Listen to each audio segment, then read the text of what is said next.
Hi, high schoolers. This is your librarian, Mrs. Bonham, here for another video book talk. So, how many of you, let's be honest, used to or still watch the Disney Channel? Be honest, you know you have.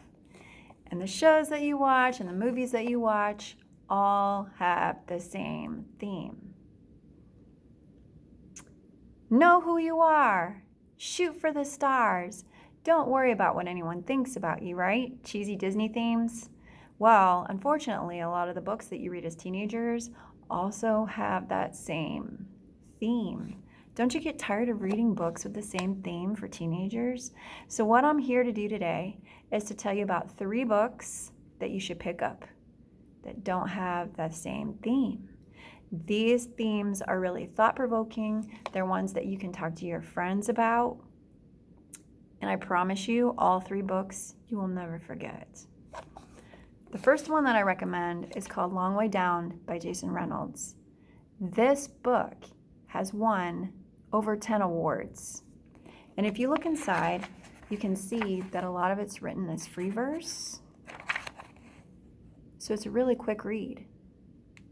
Jason Reynolds is also known for using very figurative language that has wonderful imagery. And as you read it, you'll feel like you're just flowing with the story, and that he helps you really understand the characters. So, Long Way Down is about a 15-year-old boy named Will. Will lives in a neighborhood with his brother. It's a pretty rough neighborhood. And then in the beginning of the book, Will's brother gets shot and killed by a neighboring gang. Well, there are rules in the street of this neighborhood. And I'm going to read you one of those rules. Number 3, revenge. If someone you love gets killed, find the person who killed them and kill them. Will has never done any violence before, but he knows he has to follow that rule, and he wants to get revenge for his brother. So he grabs a gun from his brother's top drawer, and he starts on the top floor, which is the 8th floor. And as you can see on the cover, most of the book is spent in the elevator. Now, something strange happens to Will when he's on the elevator. Every time he goes to a new floor, a ghost gets on the elevator. These are people that lived in his neighborhood that Will either knew or that he knew of, and they all have something in common. They were all killed by gun violence. So as they're going down, Will is hearing their stories and trying to think and reflect on how that rule of revenge applies to their lives. So when he gets off the elevator, Will has a choice to make. Is he going to carry out his brother's revenge? Of course, I'm not going to ruin it for you. You need to read it for yourself. But it's a theme that'll make you think and have wonderful discussions. So don't forget to pick up Long Way Down by Jason Reynolds. The second book that I have to recommend to you is called The 57 Bus by Dashka Slater. Now, these books are not similar, and they're not even the same genres. So this is a nonfiction book. And in this book, there's opposing viewpoints. One of them is Sasha. Sasha is a 17-year-old teenager who is born a boy, but he prefers to not be identified as either. And that term is called non-binary.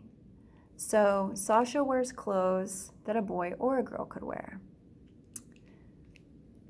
So Sasha goes to school every day on the same bus, the 57 bus.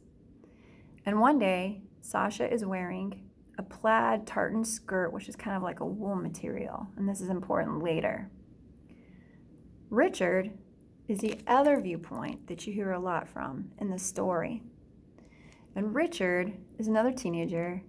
He gets on the bus with his friends, and they're messing around, they're talking, they're laughing. Richard and his friends have been known to get in trouble before.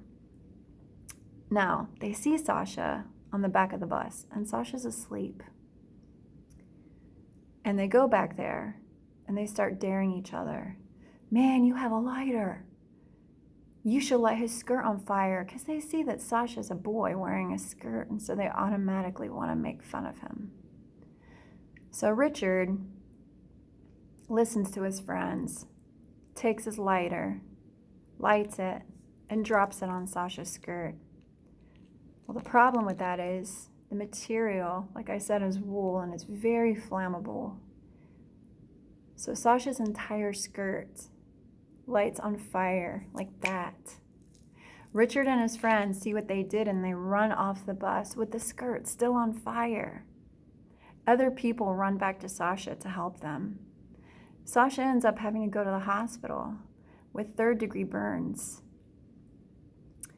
What I love about this story is that this is really a story about two teenagers who make decisions. They're not the best decisions. In fact, the 57 bus, that incident, doesn't happen till about halfway through the story. So the whole beginning part of the book, you go back and forth between those viewpoints, just learning about them, learning about Richard and his family, and Sasha and their family, and how they're both people that are just trying to live life the best way that they can. And after this incident happened, it's one decision that changes the rest of Richard's life. This book is a very heartfelt book about the decisions that Sasha makes and the decisions that Richard makes and that his family make. And the end has a powerful message. This book will really stick with you for a long time. The 57 Bus by Dashka Slater. The third book that I want to recommend to you is called A Monster Calls, and it's by Patrick Ness. This is the first book ever to win both the Carnegie Medal for Literature and the Kate Greenway Medal for Illustration. Look at that beautiful cover on the front. There are beautiful illustrations throughout the whole book. I'm going to show you one of them in just a minute. So A Monster Calls is about a young teenage boy named Connor. Connor lives in England with his mom, and Connor's mom is very sick. It doesn't say in the book that she has cancer, but it does say that she receives treatments, that she's bald, that she's very tired all the time, that she takes medication. Connor feels very alone because his father lives in America, in California even, with his new wife and his new family, so he doesn't see his dad very much. At school, Connor is also dealing with a bully that unfortunately knows about Connor's mom and being sick, and it still doesn't affect him from treating him poorly. So Connor starts wishing, help my mom get better, help my mom get better. One night at 2 a.m., a monster appears at his door, and I'm going to show you a picture.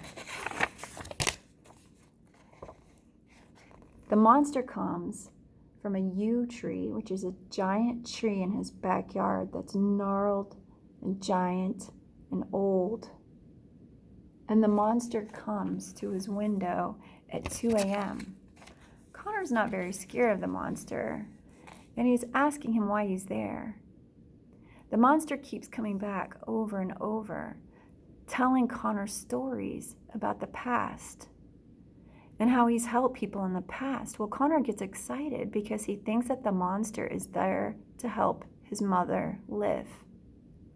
And as it goes through this story, the stories that the monster tells affect Connor through the daytime. The lesson that he's learned, he applies them to his own life. And as the story unfolds and you learn more about the monster and you learn more about Connor, you realize maybe that's not why the monster's there.